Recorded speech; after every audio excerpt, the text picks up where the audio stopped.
I love the talk up top. I feel like I have license to offend you all now. It's great. Great to be here. I love coming to Atlanta. I live in LA. I lived in New York before that, and I feel like Atlanta is New York meets LA, but learned its manners. You know? You guys are nice. I love that. My name is Dale. My last name is Dymkowski. It's Polish. I'm actually half Polish and half Italian, which means I love pizza, but I eat the crust first. Can't help it. I grew up in Connecticut. Not white trash exactly, more like white recycling. Yeah, still garbage, just cleaner. Better teeth. I had a working class upbringing. My mom was a nurse, my dad was a social worker. Any nurses here? Yes. Unsung heroes in our society. We ask too much of you and we pay you too little. Yeah. Thank you for doing the work you do. We need that. We need more of that. But yeah, my mom was a nurse, my dad was a social worker. Caretaking jobs, right? My parents really good at taking care of other people, just not their own kids. Because you gotta draw a line somewhere. Can't save everybody. My dad taught me about a lot of things. Relationships, he said marriage is the first step to divorce. I was 6 when we first had that conversation. Yeah, most of my friends were raised Catholic. I was raised curmudgeon, which is just Catholic minus the molestation, actually. Oh. License to offend, I love it. License to offend, yes. All right. Now, I live in LA now. I earn most of my living as a personal trainer. 20 years now in LA. It's another way to say my dreams didn't come true. It's a good job, though. A lot of talk these days about labels, identity, sexuality, which I think is weird, because when I was growing up, you were either gay, straight, or Prince. Yes, I love Prince. Those were the options in the 80s. That was it. Nah, you gotta pick a label these days. No room for mystery anymore. By today's terms, I'm a cisgender, heteronormative, pansexual, sapiosexual, demisexual, polyamorous dude. In other words, a dude. I'm a dude. Look, I think we're all the same deep down inside, every one of us, right? Like every hetero dude here, just a meth addiction away from sucking a dick.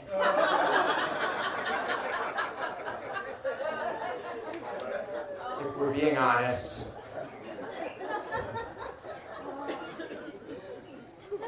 I don't like to label myself politically either because it shuts down dialogue, and we need to talk, So I don't say I'm Democrat or Republican, I'm socially liberal, but my favorite song is by Kid Rock. That's bipartisanship right there.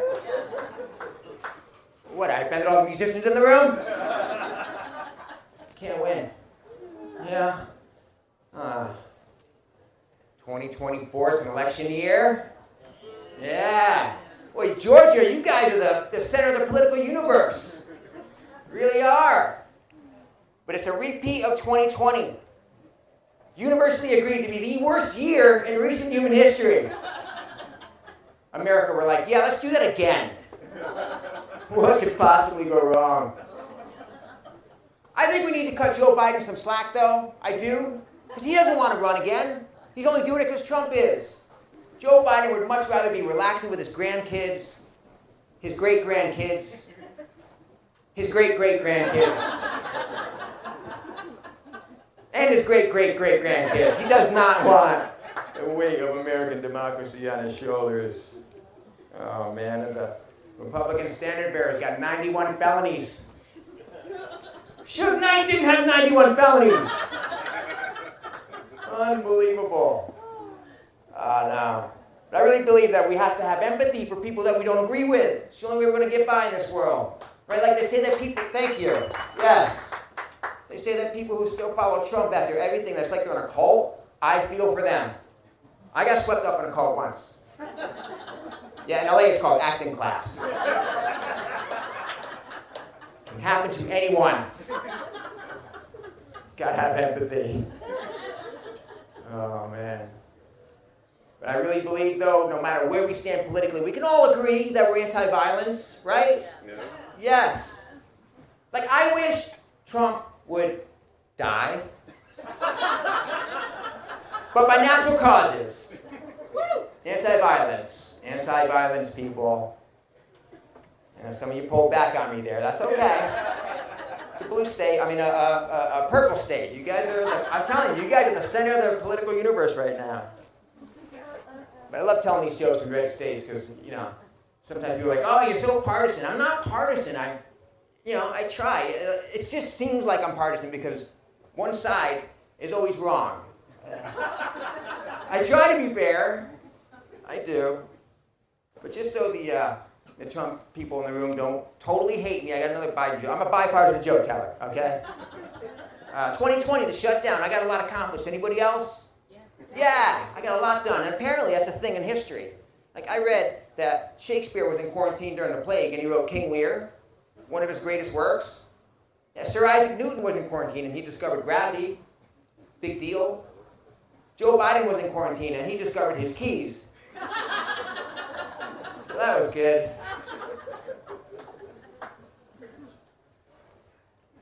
Let's get to something a little less controversial. Abortion. I believe that more men need to stand up for abortion rights, shouldn't just be women, right? But I do have a quibble with abortion rights advocates. Because they always say that no one's pro-abortion. I am. I don't know why that's controversial. Abortion access could actually help us solve other problems. Climate change, right? Population growth, mass shootings. Because let's face it, deep down inside every mass shooter is a child who wasn't wanted. Wouldn't you want to nip that one in the bud? I think so. I think so. All right, I got the controversial stuff out of the way there. So I turned 50 recently. Thank you. And decided to do something really nice for myself. I took the trip of a lifetime. I went to Rio de Janeiro, Brazil. Any Brazilians here? Anybody ever been to Brazil? Yes. Where'd you go? Rio. Rio. You're going to be my fact witness. Anything I say that's not true, we're coming to you. Oh, my God. Every country's famous for something. Like America, land of the free. Brazil is the land of ass. Don't get mad at me. It's the official slogan. I didn't believe it either. Look it up. Best butts you've ever seen in your life. Everywhere, all the time.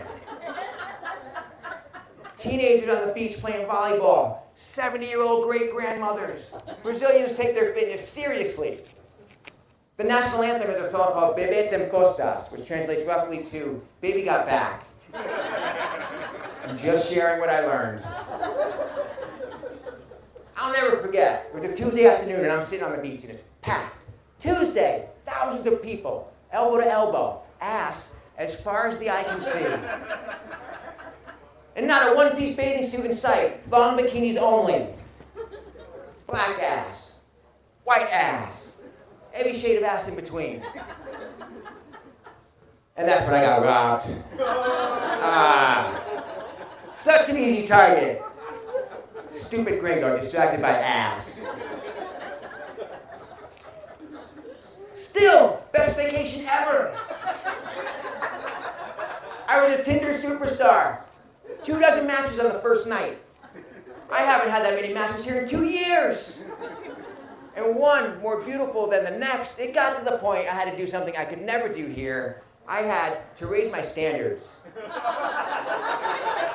Started swiping left on 7s and 8s. I'm apologizing. I'm like, I'm only here 9 days. Like, who's got that kind of time, you know? Oh, man. A friend of mine said to me, woman, feminist, she's like, Dale, who are you to judge women's butts? Now, that's a fair question. I'm a feminist ass man. That's allowed. I looked it up. I looked into it. different parts of the brain. But to answer my friend's question, I said, look, I've been a celebrity trainer for 20 years. I've got a master's degree in exercise physiology. I am literally an expert on ass. She didn't think that was as funny as I did. What I'm trying to say, people, is I'm learning Portuguese. And if you motherfuckers put Trump back in the White House, you can find me in Brazil. All right, thanks so much. I'm Dale Gronkowski. You guys have been a great crowd. Have a great night.